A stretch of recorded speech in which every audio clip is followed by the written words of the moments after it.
Mon avis sur la carte Nexo après 4 ans d'utilisation, ça va être le sujet de cette vidéo qui fait suite aux commentaires de GPE9046 qui me dit: bonjour, avec ce qui s'est passé avec Celsius, es-tu tranquille en laissant ton argent sur Nexo pour utiliser ta carte bancaire? Une vidéo sur le sujet serait top pour retrouver un peu de confiance. Regarde ce visage. Est-ce que c'est le visage d'un mec tranquille, d'un mec serein, avec son argent et avec ses comptes bancaires? Franchement, regarde les yeux. C'est serein ça? Alors non mon pote, je suis pas tranquille. Alors je vais expliquer pourquoi je suis pas tranquille et puis dans un deuxième temps je vous donnerai un petit récap sur mon utilisation au quotidien de cette carte Nexo depuis plusieurs années. Il faut le reconnaître quand même. Alors aujourd'hui j'ai toutes les bonnes raisons de ne pas être tranquille et je pense que ceux qui sont tranquilles sont dans la naïveté. Alors, les types d'investissements qui existent. Allez, il y a 3 types d'investissements, c'est tout. Les investissements financiers, les investissements physiques et les investissements, on peut dire non financiers, on va dire centralisés et décentralisés. Voilà. Alors, les investissements financiers centralisés hors crypto, donc tout ce qui va être acheter des actions, des ETF, des obligations et même tout ce que vous voulez, compte à terme, voilà. Bah je suis pas serein, je suis pas tranquille pour ça, puisque on est dans une phase de demande de justificatif d'origine de fonds, lutte contre le blanchiment, contrôle abusif, blocage abusif des fonds, gel des fonds. Donc voilà, on est dans cette phase de l'histoire avec des supports clients qui en général ne répondent pas. Des robots IA. Donc là, je tiens d'ailleurs à préciser que quasiment toutes les personnes qui ont eu des problèmes, qui sont passées sur cette chaîne pour débloquer, qui ont fait leur témoignage, ça a été débloqué. Comme quoi, quand on veut, on peut. Donc ça, c'est les investissements financiers, je suis pas tranquille, je suis pas serein. Les investissements physiques, donc typiquement immobilier, pour moi, mon immobilier à Paris, mon immobilier en Thaïlande, j'ai toutes les raisons de ne pas être tranquille, des problèmes à tous les niveaux. Ça fonctionne, mais tu sens que ça peut s'effondrer à tout moment. Les squats, les loyers impayés, les dégâts des eaux, etc. Des problèmes tout le temps, plus ou moins graves. Mais le problème principal en France, c'est eh bien que les gens peuvent arrêter de payer leur loyer. Alors ça fait 15 ans que je loue, j'ai pas eu ce problème. J'ai frôlé la catastrophe plusieurs fois. Voilà, j'ai eu de la chance, tout simplement. J'ai des problèmes tout le temps, hein, même ici en Thaïlande par exemple. Là, je vous donne un exemple de problème d'investisseurs locatifs. Bah, il y a l'air conditionné qui est sur le balcon. Pour mon premier appartement, j'ai 2 appartements ici en Thaïlande. Pour l'appartement qui est en location avec un Allemand qui s'appelle Adolphe à l'intérieur. Et bah, il y a des pigeons qui ont décidé de faire leur vie en fait sur cette terrasse, cachée derrière en fait l'air conditionné qui est inaccessible. On les a enlevés, il y avait un nid, il y avait des œufs, ils sont revenus. On les a enlevés à nouveau, ils sont revenus. Ils reviennent. Pour eux, c'est leur maison. Ils ne savent pas comment faire. Même les Thaïlandais, mais on ne sait pas comment faire. On ne peut pas y accéder, on a tout essayé. Ils veulent absolument vivre là. Bah, évidemment, le locataire est furax. Voilà. Et donc, ça revient sur moi à un moment donné. Marc, est-ce qu'il y a une solution? Donc, je ne suis pas serein du tout. Alors maintenant, les cryptos. Donc, les Centralized Exchange, CEX. Donc la CeFi, Centralized Finance. Donc ça, c'est les exchanges, c'est les Binance, les Celsius que tu as mentionné, les FTX, etc. Bah, je suis pas serein du tout. Vu que bah, ils font tous faillite les uns après les autres.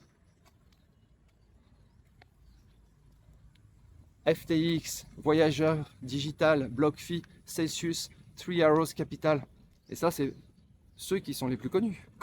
Mais il faut savoir que 70% des nouveaux exchanges qui se lancent font faillite dans les 12 mois. On parle de dizaines, de centaines d'exchanges. Il n'y a même plus de 10. Je cherchais une liste, je n'ai même plus trouvé.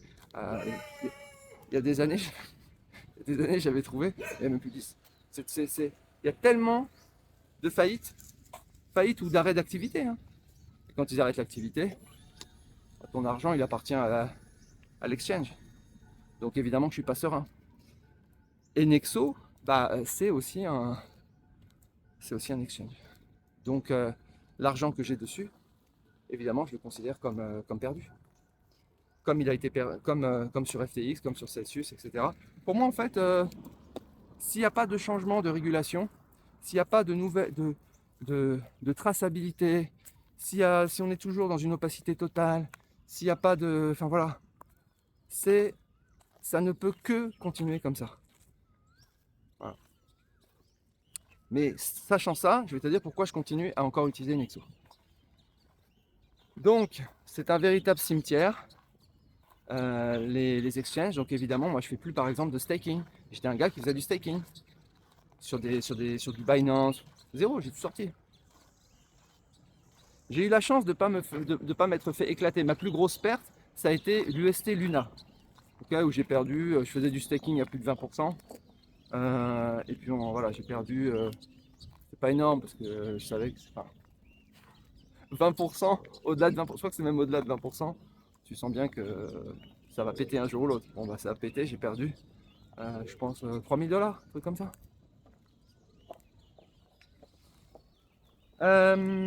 Ensuite, il y a la DeFi, d'accord, la finance décentralisée, donc crypto. Et là, le problème, bah, c'est les risques de... Bah, comme il y a des fuites de données à tous les niveaux, les services fiscaux,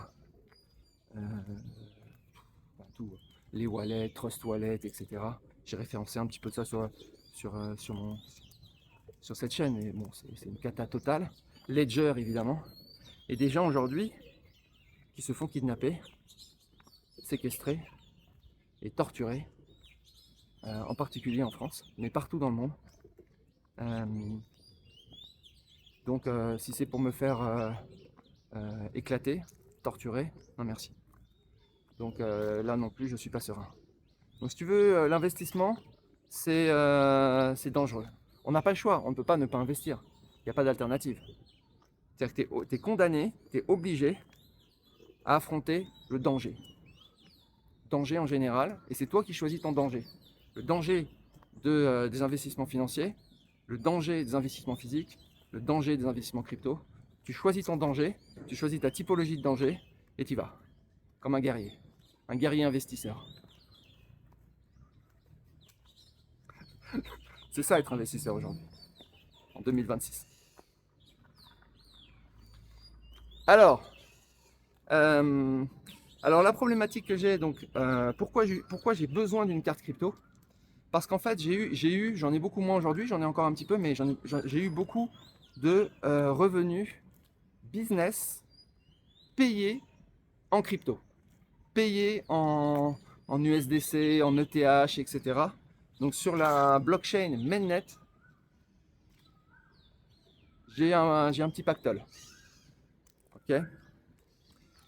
Et en fait, bah, faut que je l'utilise. Soit je l'investis quelque part, soit je le dépense. Et j'ai choisi de le dépenser et de le sortir dans le monde réel grâce aux cartes crypto. Et donc toutes mes dépenses, en fait, sont faites depuis déjà plusieurs années. Hein. Même à Bali, c'était déjà le cas, en fait.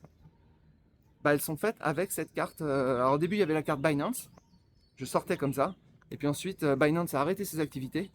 Et j'ai utilisé la carte crypto qui fonctionne jusqu'à maintenant. Voilà. Donc je paye par exemple, pour vous donner un ordre d'idée, je vais payer mes Airbnb, bah, je les paye avec ma carte crypto. Nexo, ici en Thaïlande. Les paiements que je fais sur Agoda, pareil, c'est du Nexo. Les paiements que je fais sur Lazada, c'est du Nexo. En fait, tout est Nexo, en fait. Parfois, j'utilise d'autres pour vérifier que ça marche, CarteWise et compagnie.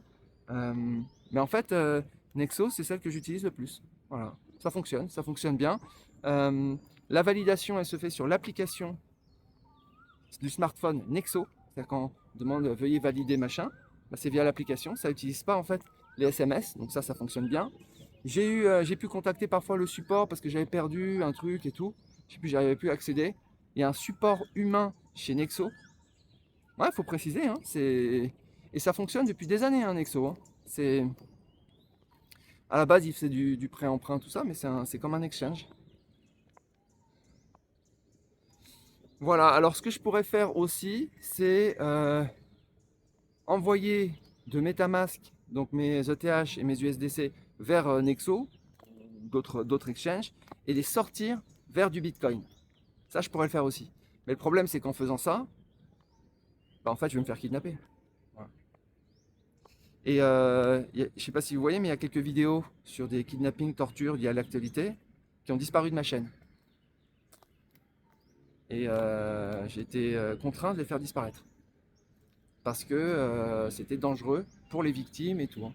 Ouais. Donc je suis au courant de trucs de fou. Donc quand je parle, des fois il y a marqué la personne a été blessée.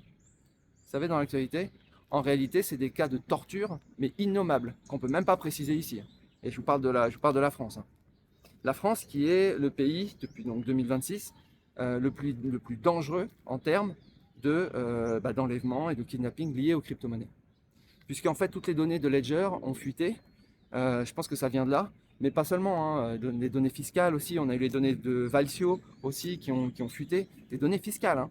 Donc, ils savent un nom, une adresse, un wallet. Ils regardent le montant du wallet et ils y vont. Hyper dangereux. Extrêmement dangereux. Je pense que aujourd'hui, c'est même carrément une raison de quitter la France. Hein.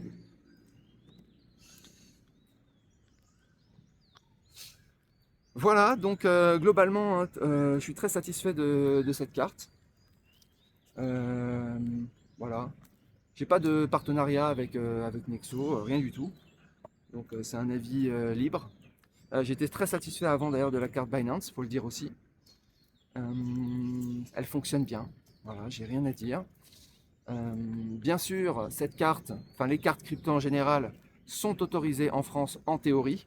En pratique, elles sont formellement interdites, puisque la fiscalité des cryptos en France empêche une utilisation normale d'une carte crypto, puisqu'à chaque transaction crypto, c'est-à-dire vous passez de crypto à fiat, c'est-à-dire vous dépensez, vous achetez une baguette de pain et vous passez de BTC à euros, ou de USDC ou de ETH à euros, bah, quand vous faites ça, il faut qu'il y ait un recalcul en fait du portefeuille, de la valeur globale du portefeuille d'actifs numériques. Avec tous vos actifs numériques, il faut le recalculer au moment de la transaction. Et c'est comme ça, en France, qu'on calcule la plus-value d'une usine à gaz innommable qu'aucun pays n'a osé faire, à part la France. Ça a été fait par des ingénieurs. Hein. Ça, c'est des polytechniciens, des centraliens, etc., des normaliens qui ont pondu cette règle. Qui fait que c'est une énorme usine à gaz. Qui dit usine à gaz, vous ne pouvez pas le calculer vous-même. Donc, vous devez faire appel à des services externes de calcul, comme Valtio, et de retrouver une fuite de données. Vos données sont, ils ont été hackées. Donc au final, ça ne fonctionne pas. Voilà les amis, écoutez, c'était un petit update sur Nexo. Si vous avez un avis sur Nexo, mettez en dessous de la vidéo. Venez sur le groupe, soit sur Objectif Renta, soit sur l'autre groupe de la chaîne de la vérité. On a une section aussi investissement. Donc vous pouvez venir en parler librement. Et voilà. Et je suis en train petite annonce, je suis en train de mettre à jour ma formation MPPM qui datait un peu. Je vais totalement la revoir et la reconfigurer pour prendre en compte en fait vraiment la partie gestion de patrimoine, comment construire son patrimoine aujourd'hui en 2026, où j'intégrerai en fait tous ces éléments, toute cette maturité que j'ai eu depuis des années qui a fait que ça a complètement changé ma manière d'investir, ma manière de voir les choses. Euh, En particulier avec récemment tout ce qui se passe sur les blocages de fonds, les gels de comptes bancaires et compagnie. Voilà les amis, bah écoutez, je vous souhaite une très bonne journée, je vous dis à bientôt. Ciao.